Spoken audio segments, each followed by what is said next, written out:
Michael Apple, lovely to have you back. Thanks. Clutched out of the claws of COVID pharyngitis or whatever it was. Well, it was COVID because you were positive. That's correct. But well done in being negative now. Thank you. And being back in the hot seat. And for our A+, goodness, we've given it a 2-week break. Episode 5. That's what it's about, isn't it? Yeah. It's not weekly. It's number of episodes. Yeah. What are you going to talk about today? South African-born Elon Musk has been in the news lately. 44 billion reasons why. But also some of the comments coming out of a exclusive with the Financial Times, our partners, an interview that they had, speaking about all things motors, cars, the cars of the future, but inevitably the journalist asked the obvious question about Twitter, and how that potential shareholding in the future, once it goes through, is going to impact on Tesla and Trump. It always comes back to Donald Trump. And SpaceX. I like that little excerpt. Well, I mean, the guy spoke to Elon for an hour and 20 minutes. So they had I didn't get to it all. They had a pretty intense discussion, and it's great for our partnership and for our premium subscribers. They can just watch the whole thing. In fact, anyone can watch it. Yeah. Go onto YouTube. Put in Elon Musk FT, and there it is. But SpaceX expanding, and NASA will unlikely build another rocket, which is very interesting. So it's completely privatizing space. The NASA statement came from NASA, and of course SpaceX is where Elon Musk is also leading the world. So being quite a guy. You sometimes think, imagine if he'd been able to stay in South Africa and build that business here. Yeah, it would maybe double our GDP. Anyway, let's not talk about that kind of nonsense. Yeah, okay. So we'll discuss that. Then nuclear. It's topical since load shedding kicks in again. We've been facing load shedding the whole week. A fantastic book that I got through while I was ill. Karen Morn, Kirsten Pearson wrote Nuclear Inside South Africa's Secret Deal. Do you know them, the two of them? I know one of them rather well, Karen Morn. She's a former colleague of mine, and I've known her. High quality. Her work is certainly high quality. No. One of the very best legal journalists this country has. And what's the book like? It's fantastic. It is the best summation of how close we got to the cliff. And a cliff I don't think we could have come back from. So it's comforting to read that this has all come before and it didn't come to fruition. And we'll get into the details of just how dangerous this nuclear deal in its format would have been for South Africa. We'll discuss that. And then I have an issue around the Monumental Flag Project. If you don't know what that is, stay put. Monumental F. Yeah.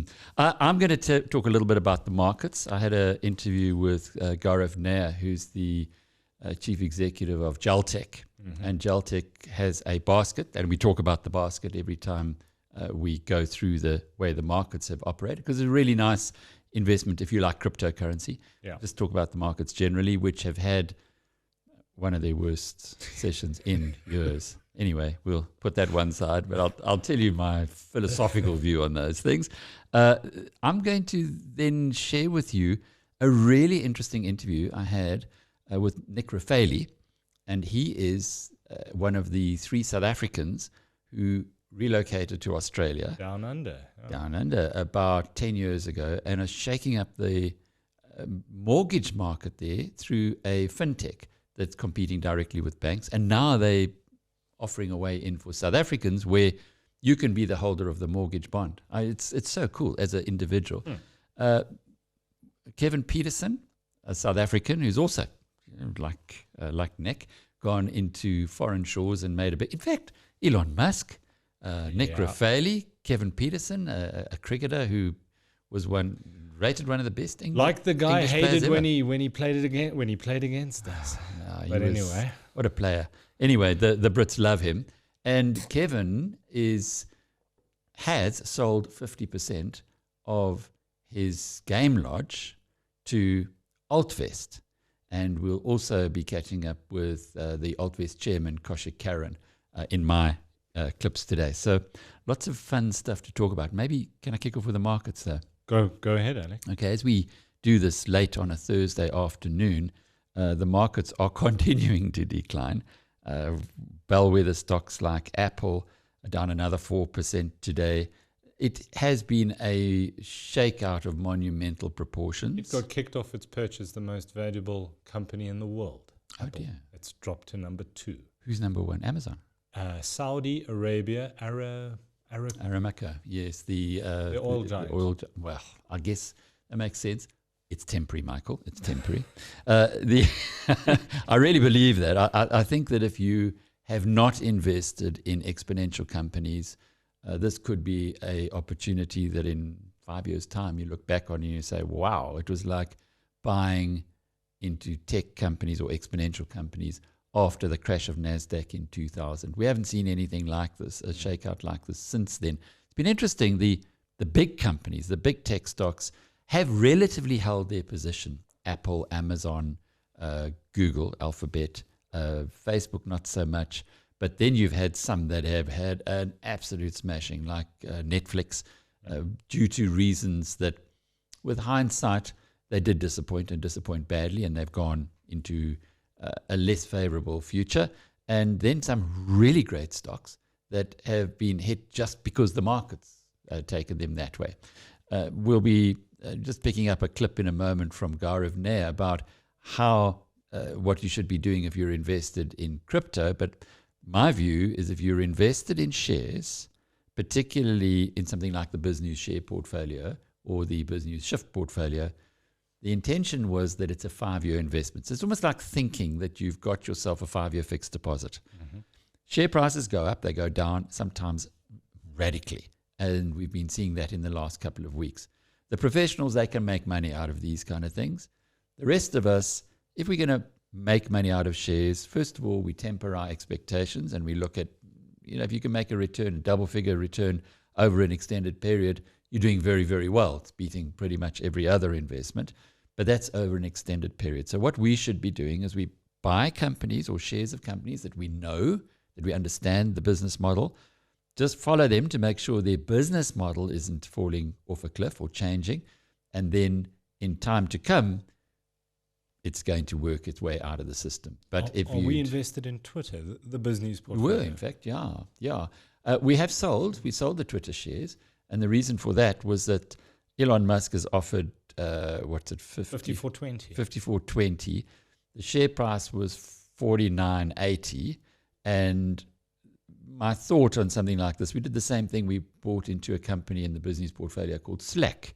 And Slack was then, there was an offer from Salesforce to buy Slack. And the Slack share price went pretty close to the offer that Salesforce had made. It just makes sense to sell, put your money in the bank and wait for it. And now it looks like it wasn't such a bad idea because Twitter's share price has actually fallen significantly. It's down to $44, and we sold it nearly $50.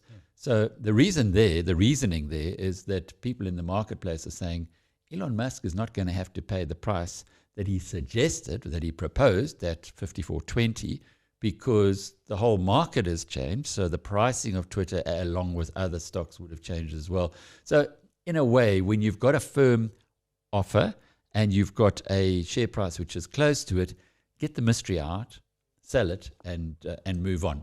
But that's an exceptional situation. For the rest, we're just holding on to all the stocks because they're good companies, and you're a co-owner of the company. In the past week, NASDAQ, which is where I believe people should be invested for the long term, because that's where the exponential companies, the disruptive companies are, and they're going to change the world, and they're growing much faster than the old companies that are going backwards. NASDAQ was down by 8% in the past week relative to the stock market overall in America, which was down 5%, and the JSE was down 4%.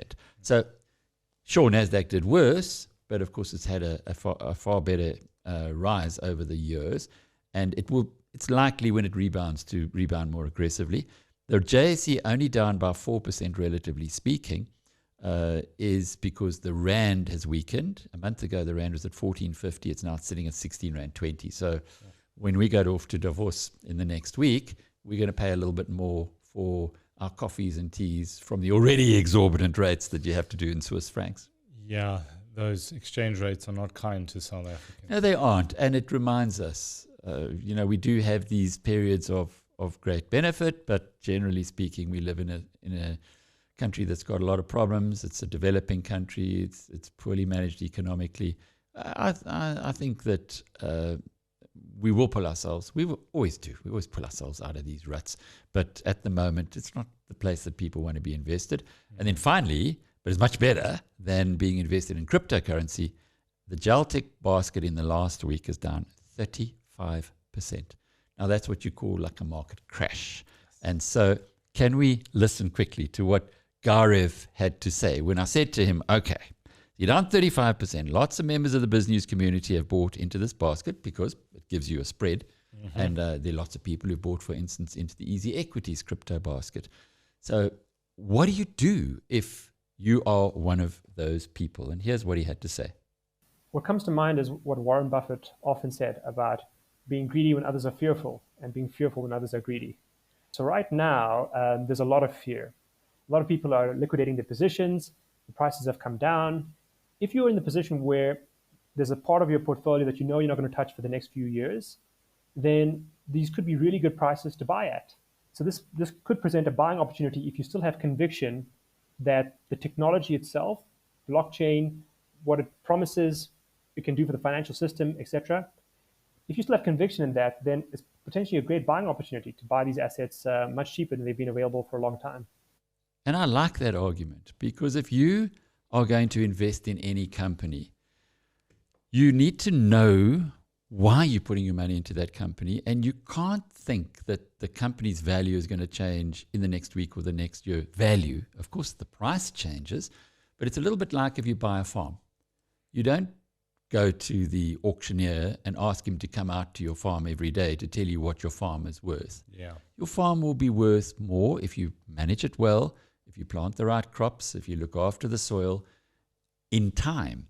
And a company's the same way. A company doesn't overnight get worth more than it was yesterday. But of course, Mr. Market and those who trade in these markets, they like to get the rest of us to believe that is the case. So what Garev's saying is, if you believe the story, the crypto story, if you believe in Bitcoin, and if you understand why you bought Bitcoin in the first place rather than just a punt you got at the golf club, well, then there's no point in selling it now just because Mr. Market has decided that he no longer likes Bitcoin. If, however, you bought it just not knowing what you were buying into, then you need to do a bit of homework and understand why you're holding it. And that's the same with all investments. I think this is, it's horrible that people can see the money they've invested being worth less today. And wow, it'd be so nice to be able to turn back the clock and to buy in now. But it's a very, very good lesson for investors that asset prices go up and down, and you are rewarded for your patience and resilience. You aren't rewarded for being clever and knowing better than the professionals, which is impossible, when to buy and when to sell. When you buy an asset or you become a co-owner of that company, you must know what you're doing, and then just ignore the noise. Look at it again in time to come. And if you're going in for the right reasons, a 5-year investment is what we recommend here at BizNews, then let's start talking about it in what's it now, 4 years and 9 months, I think, in the Shift portfolio, for instance. Okay, Alec. To Elon Musk. He was, just excuse me. Sorry, he was speaking at an exclusive FT event on Tuesday, and inevitably the issue of his purchase of Twitter and $44 billion. Explain this to me. If he put in that offer at $54.20, you say he may not need to pay that. Why? Well, whenever you make a bid for a company, you make it subject to certain conditions precedent. Ah. And we don't know what he put on the table, but you could almost be certain that he's going to say, I need to do a due diligence, and I need to know that what I'm getting is what I believe is there. It's difficult to, if you haven't seen any of this, but he's not a mug. He's bought enough companies in his time. He knows exactly what he's doing. And Elon Musk would not have gone into this saying, there's a firm offer, doesn't matter if what I find in Twitter is completely different to what we expect by looking at our financials. And there are many, many, many ways once you get the lawyers involved and the accountants involved and you start looking at the numbers. Take WeWork, for instance. When WeWork, before that infamous listing that wasn't, and there's a great movie, We Crashed, on Apple TV. It really is phenomenal. It's one of those that you just got to see, a mini series. But before they went ahead and did the $46 billion listing, which is what it was supposed to be worth, the financial analysts had a look through the figures that they'd put on the table, and they'd said this is only worth $4 billion, not $46 billion, because this, and the next thing hadn't been disclosed publicly until the point that the prospectus was put out there. And so WeWork then pulled the listing and then came back and listed later at a fraction of what its initial offering was. There's no doubt in my mind that Elon Musk will have similar get-outs, and the market's telling you this. The price that was offered at $54.20 is now being reflected in the market at $44. So that's a big decline. It's more 20% off the notional purchase price. And that's telling you that people are saying with the crash in the stock market, and particularly the tech stocks, that there will be a very good reason for Elon Musk to say, I will pay less. The Tesla stock price took a bit of a dive on the announcement around concerns that, you can be a genius, but if you spread yourself too thin, is that going to affect? It wasn't really that. What? Because he's run SpaceX and he's run the Boring Company as well, which is a tunneling company, incredible business. And I think Elon is one of those people that agree in the principle that the greatest racehorse trainer of all time, Federico Tessio, said that superiority is achieved through excessive effort for short bursts, followed by rest thereafter. And I was listening to an interview, I think it was an FT interview, where Elon said the same thing. He works hard for short bursts, and then he recovers and he recuperates. So I don't think the market's worried about him being able to handle Twitter.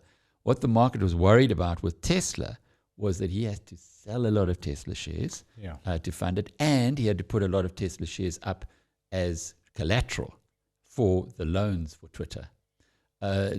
It's fair comment. But then, of course, he came out and said, as you know, some pretty bullish things about where Tesla's going. So he is a free speech absolutist, is what he calls himself, and he wants Twitter to return to being the digital town square, where you can lob rotten fruit at the person who's locked in the stockade.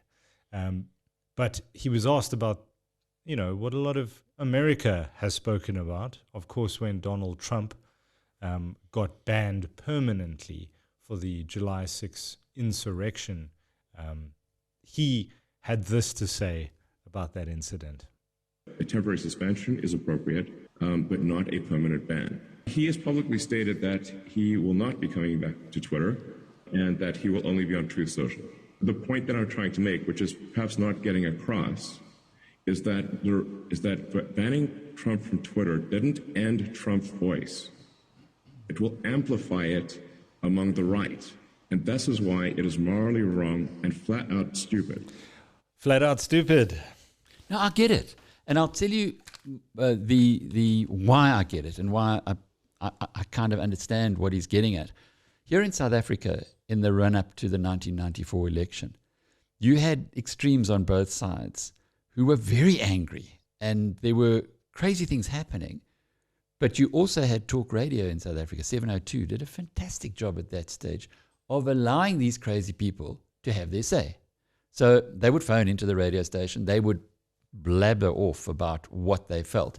And up until that point in South Africa, there was no such thing as a talk radio. So they had their town square, and they could say the crazy things, and not go and kill someone through the frustration, perhaps. So I like that point. Give the crazies a platform. Give them a voice. Never underestimate the intelligence of the normal woman and man. People are smart. People can see the rubbish. From time to time, they get propagandized and taken down the wrong road. But generally speaking, the truth does always prevail. I tell you, I think you can be a free speech absolutist, and he certainly is. And I don't necessarily agree with the way in which he's gone about this whole takeover of Twitter and the way he's dealt with Twitter executives on the platform itself. But, as journalists, we have to believe in free speech. Both sides of the story. Both sides of the story. And you're going to have some crazies lobbed in there, absolutely. But it's going to be a very, very difficult, complicated space to navigate. And I think he will only know that once he has taken over. Yeah, and as the executive editor of the Washington Post, Ben Bradley, before he left, what he said was that the difficulty that one has nowadays having a media platform is, how do you deal with liars? How do you actually deal with a Donald Trump who every second statement is false? And this is before he was elected and after he was elected. Do you stop him midway? Do you not give him that voice? And that's something that the media is coming to terms with. The best way is to let the liars, I think, is to let the liars have their say and then point out afterwards why they should not be trusted in future, because what they're saying doesn't make any sense. And then only those who are not going to believe anything different anyway will believe those people in the future. Maybe I'm wrong, but I'm with Elon on this one. I think he's going to make a big difference. And the way he's revved up the Twitter executives is not a bad thing. Not a bad thing. Lots of executives get paid a lot of money, and with it comes responsibility. And they don't mind banking the cash, but when they get a little bit of heat, they forget there's a reason why they're banking the cash in the first place. Altex. Yeah, this is such a lovely story. It's three South Africans who went to Australia and applied a whole new model to the mortgage loan field. Now, as you know, if you want to buy a house, you go to a bank, you've got a mortgage originator often in between who will talk to the various banks and get the best deal, the best rate for you. But the person issuing the mortgage is a bank. With fintech, and what these guys, Altex, have done is that they've made it possible for people who've got R500,000, 50,000 Aussie dollars. It's a very different story. You talk R500,000, you think, oh, crumbs, that's really upmarket. But 50,000 Aussie dollars is, and they've got super annuities where they can manage their pension money quite more flexibly than here. It's not like billionaires status. So they can then go onto this platform and select different mortgage opportunities. So a property developer who's got a development in, Craig McDermott, the cricketer, for instance, is a property developer in Brisbane. So he'll list one of his developments on the Altex platform, as are opportunities from other property developers. And then you, as an investor, can go on there and say, I quite like this opportunity. What's the yield? According to NEC, it's somewhere between 5 and 8%. So there is a variation in the risk. Mm-hmm. So say Craig McDermott's office block in Brisbane is yielding 8%. And you can say, I think this guy's got a track record. He's had many other developments. Altex has got a track record. They haven't had a single one of their developments go belly up. They've got quantity surveyors and other people who work on it. So you can then be you can be the bank or part of the bank, and say he's looking for $1 million, 50,000 of that can be yours. And it opens up a whole new area for private investors. They've been doing it for 10 years. They've raised something like 3.5 billion Aussie dollars, called it 35 billion rand. This is not an insubstantial amount of money. They've got a book out there of $1 billion. So they are, and he says that they've had quite a few copycats who've come in as well. And the banks aren't really looking at them yet as a problem, as a competitor.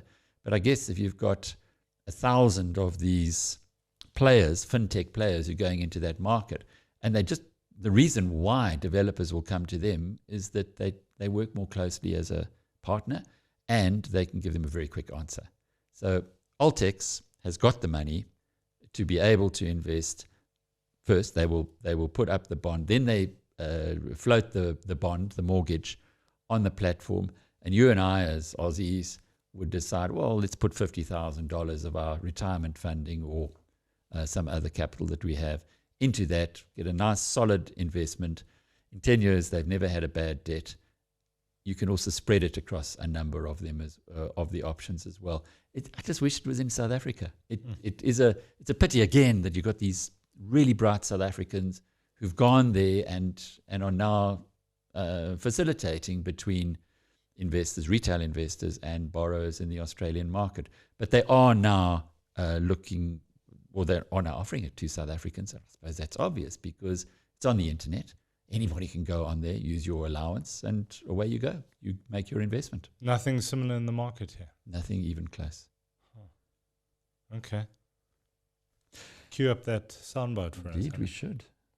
So listen, I have to say, first of all, it's quite exciting to have the opportunity to talk to you and to the business community because, you know, we are ex-South Africans who live in Australia. Our first investors were South Africans, ex-South Africans like ourselves. You know, we were new kids on the block plying our trade in a relatively new industry.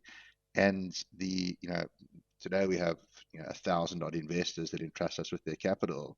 But I can tell you the first 20 or 30 were all from Johannesburg, Durban, and Cape Town, moved to Sydney or Melbourne, and we kind of wouldn't have got off the ground if it wasn't for the support of ex-South Africans at the beginning of the business. Today, obviously, we've been fortunate to build a bigger and more diverse base of investors. So to be able to talk to South Africans again at the stage of the maturity of the business is very exciting. A couple of things on that. First of all, and I did say this later in the interview, there's no such thing as an ex-South African. You're a South African who happens to live somewhere else in the world. And the second point is lovely to see that SAFAs, as they're called, the people who live outside of the South Africans who live elsewhere, support their kind. So they support, these are guys, they're well known, they were well known, some of them were well known in the South African markets. And it's a relationship. Business is about relationships, and good luck to them. And good luck to the South Africans who had relocated, who supported them. But now, that part of the conversation I thought was relevant for us to highlight, in that wherever you are in the world, you remain a South African, and we talk the same language, we laugh at the same jokes. Something that is not a laughing matter.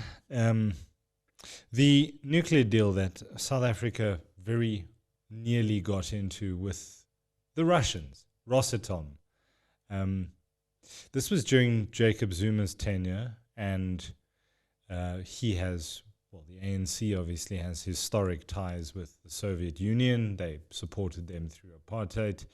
And there's a very close relationship between Vladimir Putin, especially, and Jacob Zuma. And it is very craftily put together. The belief from Jacob Zuma's side that there's always been the West is out to get him.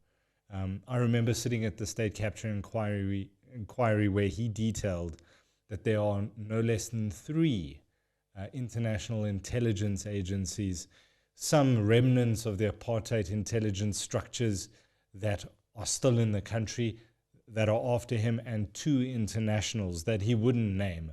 But it's, the CIA is one of them. And Karen Morn and Kirsten Pearson have put together and brought out characters that we haven't seen in the media before, like Jacob Zuma's now ex-wife, who he accused of trying to poison him and being a lackey for the Central Intelligence Agency. there are interviews with Tina Jermut-Peterson. People, and it's surprising. We all have a particular thought about Tina Jermut-Peterson, who was seen as a Gupta lackey and somebody who almost sold off South Africa's entire strategic petroleum reserves, and somebody who tried by hook or by crook to get this nuclear deal passed.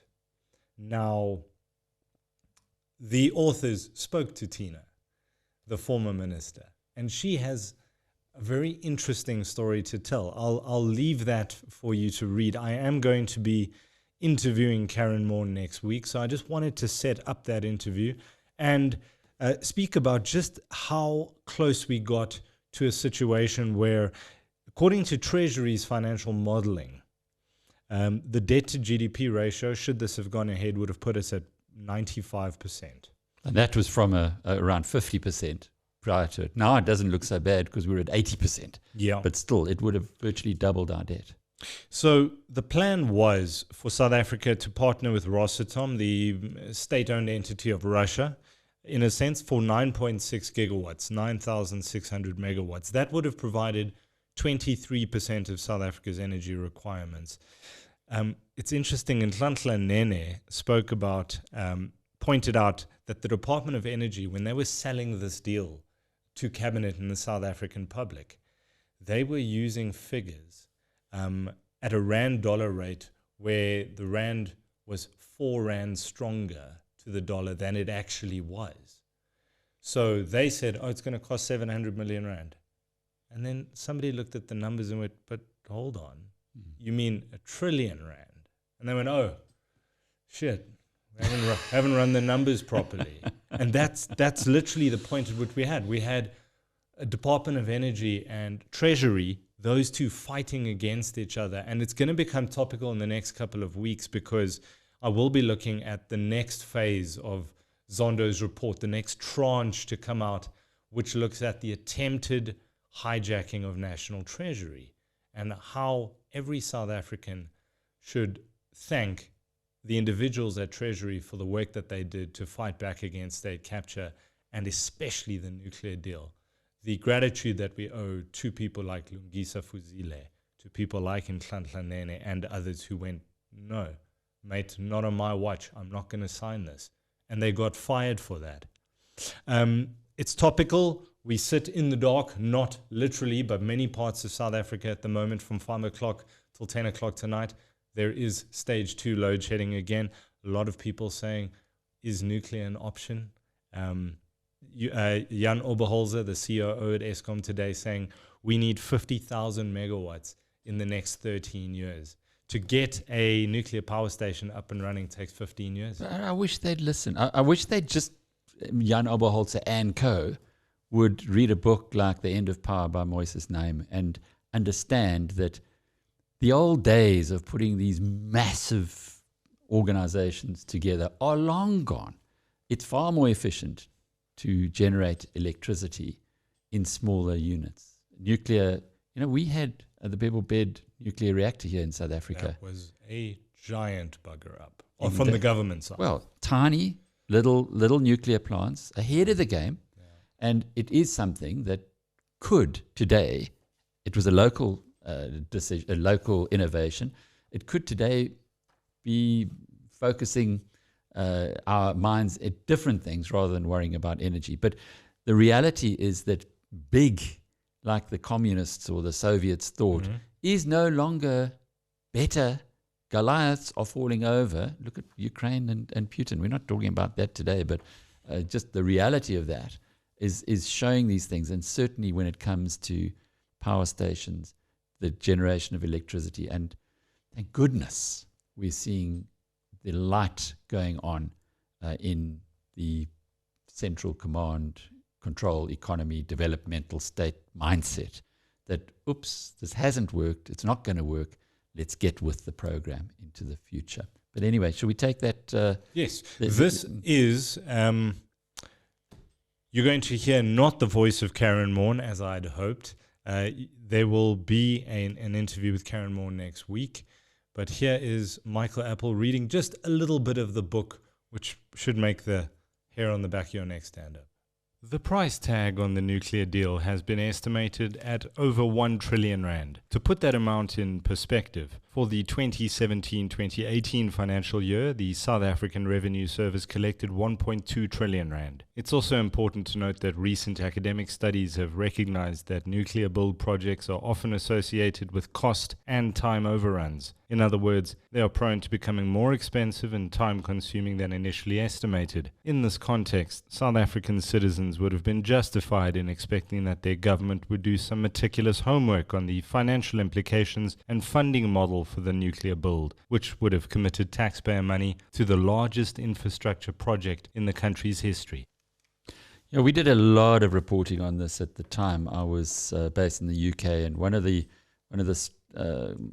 strongest forces against the nuclear deal was a guy who used to work within the ANC. He was drummed out of the ANC, went to the Mr. UK. Feinstein. Andrew, the very same Feinstein.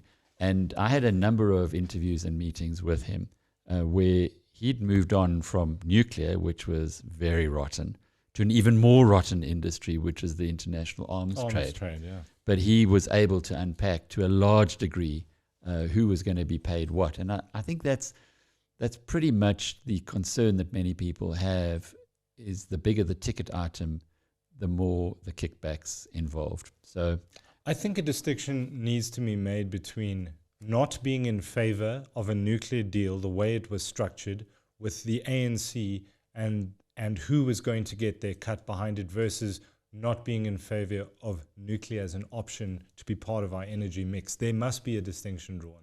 True, but on the other hand, when you apply Moore's law to renewable energy, and that is definitely at play there, it doesn't take long to work out that renewable energy has now already crossed the threshold. The Indians have done a lot of work on this as well, and they're going full on with renewable energy because it's now crossed the threshold where it's cheaper than nuclear. Nuclear was always, well, invest now and then you'll have it forever. But as unit costs continue to decline because of technology, and which is happening in renewables because people are investing more and more, then you do get to a situation where nuclear just isn't competitive anymore. I had a good friend who worked for the nuclear agency in the UK, and she told me some very, very scary stories. In fact, she's passed on now. But she told me scary stories not only when she worked there, but what happened afterwards. It's where there's money, where there's a lot of money, there's always quite a lot of vested interest, and there's always scary stuff. So I don't buy the nuclear story at all. Sorry, Mike, I'm on a different page. Oh no, not at all. But I think what they've done by going in and doing the research into exactly what happened is fantastic, because we have such short memories. Yeah. As human beings, if we don't have a source document or a reference document to go back to of what actually happened at that time, we start inventing things. And you saw what happened in the Philippines. Yes, people who can rewrite their histories. Eh? Philippines, there's Ferdinand Marcos, one of the worst dictators ever. And the history's been rewritten. He is now, he's been sanitized. Remember Imelda Marcos? Imelda Marcos and her shoe collection. Exactly. And that was the craziest thing in the world. Thousands of shoes that she owned. And now their son, their eldest son. Bong Bong. His name's Bong Bong Marcos. Bong That's Bong. That's what his name is. What is Bong Bong? That's mean? just his nickname. That's a pretty cool nickname, I suppose. Yeah. And now he's the president in a landslide. Really crazy stuff. I think the Marcoses they were given the title of Guinness World Record for the most amount of money stolen by a government official. It was actually, I watched a piece on it recently, but it is amazing, and you're right. Somebody can leave office, and you can, through the Philippines has the highest rate of people on social media, and using social media very deliberately, like we've seen in other parts of the world, you can completely erase and scrub the factual history behind your family's name. And Marcos, and they, in this particular clip I watched, they walked around to school children and asked what happened under the years where there was martial law imposed. And it was, no, the economy grew, people were happy, and you go, oh shit. Yeah. They can do this so well, and they can implant that, and everybody is glued to their phones these days. It's a recipe how to win an election. So well done to Karen and Kirsten for putting into this book what actually happened, and hopefully as a reference for future generations. Yeah, I look forward to my interview with Karen Morn. Karen, next week, don't miss it.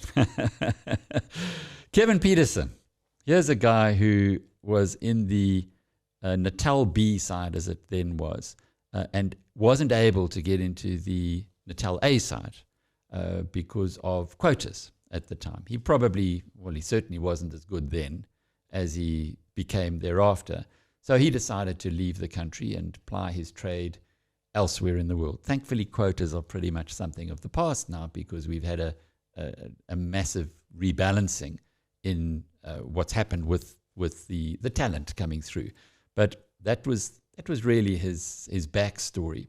And he went to England and became fulfilled all his potential, became one of the greatest batsmen that English cricket has ever had in their 100+ years of Test cricket. He, however, remains very close to South Africa. Amongst his purchases was a lodge on the Sabi River overlooking the Kruger National Park.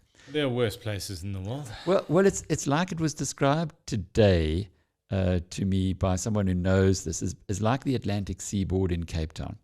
It's a limited space, and if you've got this spot, in 50 years' time, it's still going to be there, and it's still going to be worth a heck of a lot more money. So what Kevin Peterson has done, and I spoke to him from a hotel room in Mumbai, where he was in India. Yeah, he's busy with the Indian cricket. I think he's a very respected commentator there.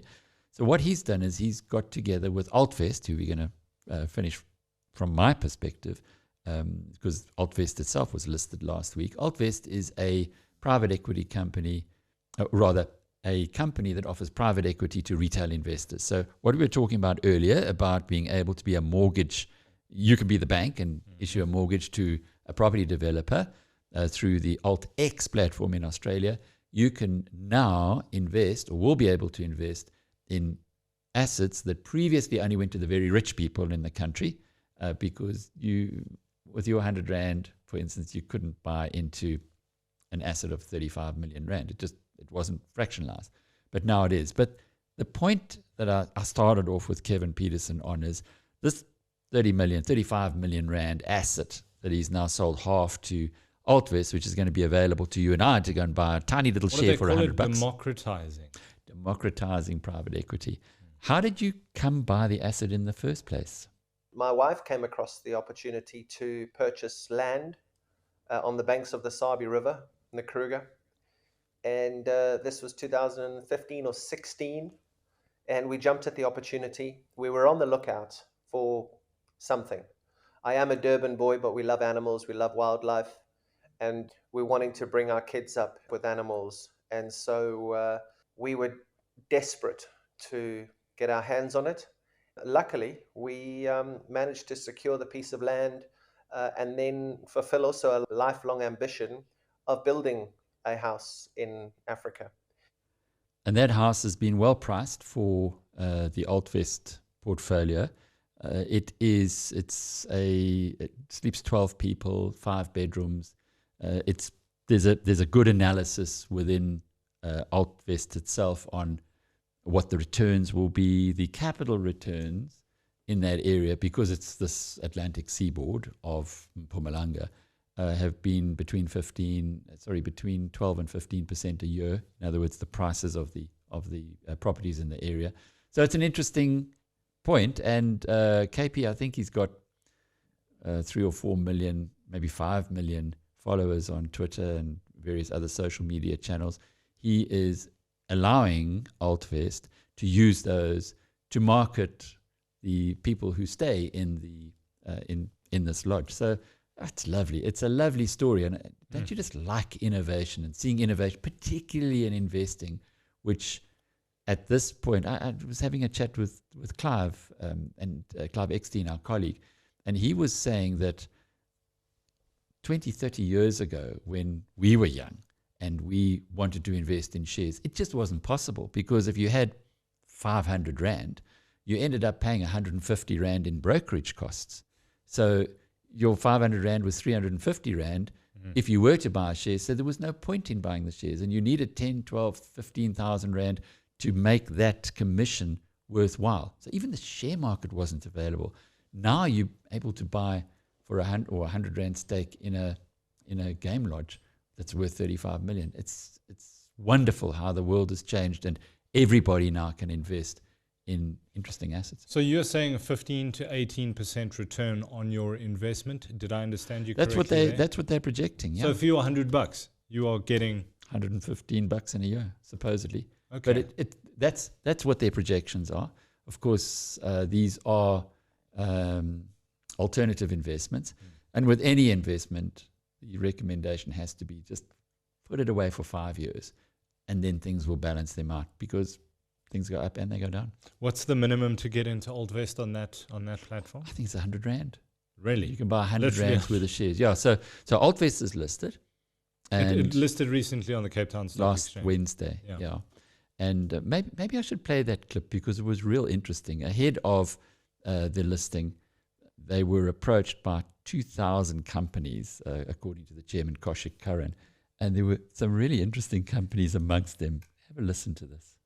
The last couple of months have been brutal, right? Between Warren and I, we've sifted through roughly 2,000 companies that wanted to be our first listing. We've seen everything from restaurants to food trucks, and we even had a guy trying to sell us rhino horn. True story. I won't name and shame people. But we had the most ridiculous companies approach us, Rhino and horn. we had some really... What was it? seriously, What was his marketing pitch? the marketing pitch was, maybe you guys lead it, and I think both Warren and I immediately said, no, we don't. But, it's testament to the fact that you can fractionalize anything out there. Anything. I've never been offered rhino horn. You obviously don't move in the right circles. Don't Mike. move in the right circles. But it's the point is, you can fractionalize anything, and he's saying that so the Altvest is a listed company. You can buy into Altvest, and they will keep a stake in each of the investments that they then list separately. The first one's going to be Kevin Peterson's Game Lodge. That's the very first. The very, very first one, and that's coming later this month. So they've got 6 more that they finalized. That was the interview they did with me today, and they'll be rolling them out one a month. The next one, it sounds like it's somewhere in California, west coast of America, some business over there. It's an interesting concept, and just to remind everyone that all of these interviews, these clips that we play, they're interviews that are on BizNews TV on YouTube. So if you want more detail, that's a good place to go. Like, subscribe. You're going to get all of these. Subscribe. Hit the bell notification. You get notified every single time we do one of these interviews. Yeah, that's right. All of the sound clips we have here come from the interviews that we do. Did you see the Sunday papers over the weekend, in particular the Sunday Times? I did. 200 kids have died of malnutrition in the first 2 months in South Africa. 199 have died of malnutrition. This is brought about by a number of factors, including the COVID lockdowns, the lockdown restrictions, the state of the economy, the poverty levels, the unemployment. But I read a particular story about kids eating sand to fill the holes in their stomach. And I'll tell you why. I'm going to segue to what we're here to discuss. But isn't it just absolutely tragic that we have people dying of malnutrition, kids dying of malnutrition in this country? In a country that's got so much resources. It's actually unforgivable. It's like the pit toilets.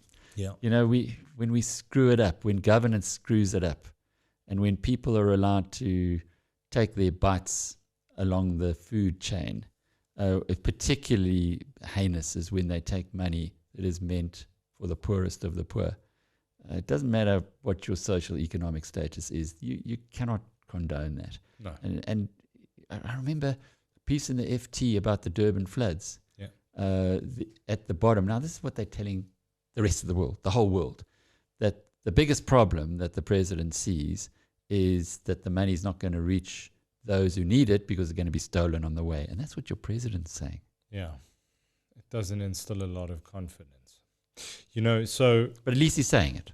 At least he's saying it. At least Yes. it's admitted. Yes. You know, Zuma world, that wasn't admitted. None of that happened, of course. So I had an interesting conversation yesterday with the shadow minister for sports, arts and culture. His name is Winston Mhlongo. And he was sitting in Parliament a few days ago when the Department of Sports, Arts and Culture released they call it the performance report. I had a look at the document. It's long, it's complicated, a lot of numbers, figures. And then there's something called the Monumental Flag Project. And I asked Mr. Mhlongo about what the Democratic Alliance's position on the flag project. Now, Alec, we're in a country where, as we just discussed, 200 kids are dying of malnutrition. There isn't a shortage of money in South Africa. We just need to steal less. There is enough money to go around. It needs to be spent properly. What does the South African government want to spend money on?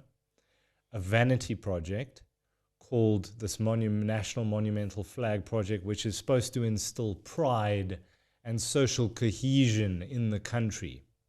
It's going to cost 22 million rand for a flagpole and a flag. 22 million rand. I asked Mr. Mhlongo about that. It's soundbite number 6. This was his response. The minister is out of touch with the needs of South Africa. I question the amount, especially the value for money. You cannot spend 22 million for giant flags. That money must be used for supporting our artists, our sportsmen, even the sector.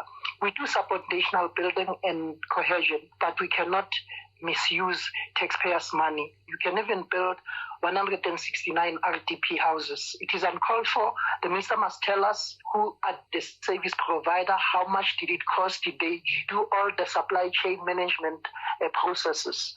Do you know that they're going to do an environmental impact assessment in the 2022-2023 budget? It's there for 5 million rand to do a site, to look at the site and the environmental impact that a 100-meter flagpole is going to have. Where is the site? I have no idea. But they know where it is. They still need to announce this. So some politician owns the land which has been sold, like the Nats used to do.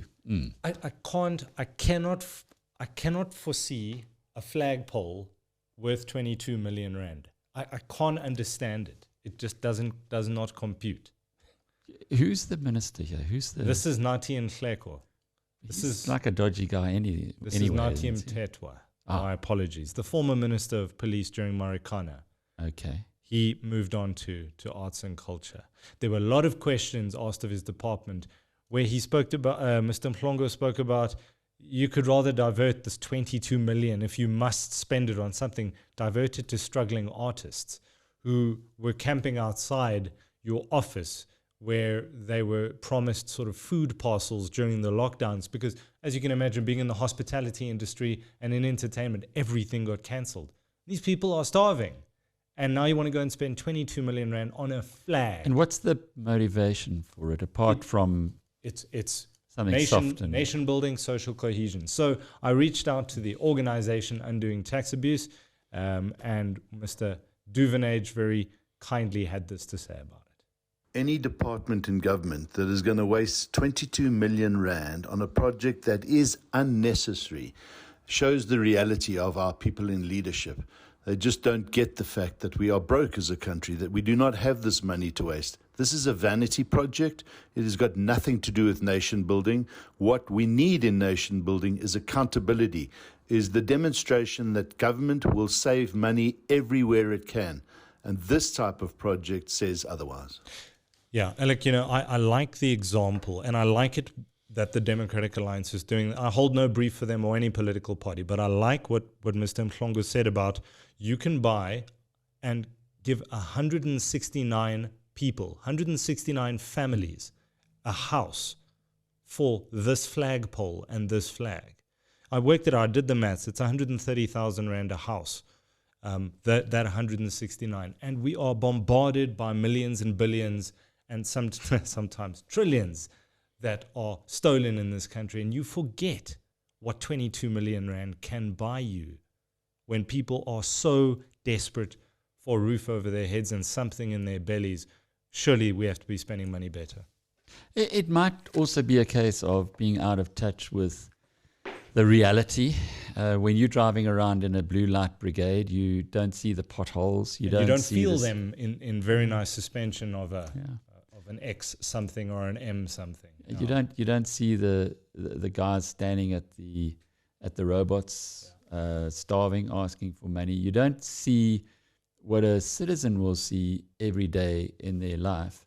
And I guess that's why I love this country so much, because the people are just incredible. There's a spirit, there's a resilience to South Africans that surpasses pretty much anything that I've seen around the world. And it was interesting this week, as you recall, we had a little fun and games for my 40th anniversary in journalism, and you tweeted very kindly a picture of me looking very surprised, which I was supposed to, and somebody tweeted under it or responded under it to say, yes, congratulations, anybody who's worked in South Africa for 40 years deserves a you have to throw a party for that. Yeah, I saw that. And my view on that is absolutely not.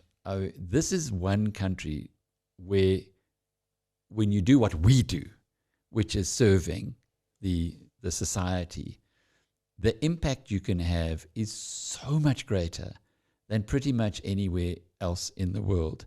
And the people that you're serving have a generosity of spirit that really knows no bounds. And I mean that from the basis of what we've been through as a nation, particularly the majority of people in South Africa. We forget this, rewriting history again. Yeah. Oh, well, apartheid wasn't so bad. It was horrible. It was shocking. It was a scourge on humanity. And yet we have a country which is kind of functioning, which is moving in the right direction, and we are doing a lot of things right in many areas, blessed by our people, often cursed by our governors. But that's, Mike, here you can make a difference, and we're seeing it. The one thing that keeps coming back to me is all of the polls are telling me, all of the signs are telling me there's a big change coming in 2024. And the business community, anyway, hasn't clicked up, hasn't woken up to that yet. It's almost like the business community is business as usual. And with government ministers, it's spending 22 million on a flag as usual, without stopping and saying, whoa, guys, I'm not going to have my job in 2 years' time unless we do something radical as the rulers. But maybe they're so far gone that they're unable to do that. Well, what's going to happen in 2024? I think that's going to be the topic of a podcast all on its own, Alec. Well, what do we don't know, but the trends are certainly suggesting that there will be a change in government in South Africa unless the current government does something pretty quickly and wakes up rapidly and doesn't do insane things like support Putin in his invasion of Ukraine when the whole world can see he's just doing Chechnya Mark II 20 years later. This kind of reality check is needed. We got a president who's really trying and is being as honest as he can, and he allowed the Zondo Commission to go ahead and allowed all the muck to be aired in the public. But that's only one part of it. Denial is you go nowhere with denial, but at least if you admit it, that's fine, but now you got to do something about it. And the execution, the doing something about it part is what I think baffles many citizens. Why aren't we seeing that being imposed more aggressively or more rapidly? I'm going to just for 1 second plug something that's coming up, which will be the release of Bosasa Part 2, which looks at all the implicated people, all of the good South Africans who got their slice of the Bosasa pie, that Angelo Grizzi was sitting in that vault packing out that cash. Who did that cash go to? Please watch out on the BizNews TV channel. It's going to be coming out soon. Not to be missed. We'll talk about accountability. How many of these people are actually facing prosecution? Surprisingly, many of them. But we are yet to see anybody behind bars. But Alec, it's been a privilege over the last, hour. And congratulations on 40 years. Do you know that the amount of years you've been in journalism is the same as the average age of Eskom's fleet of power stations? Wow. That I think I'm going to last another 40 years. I'm not sure about no, them. they definitely won't.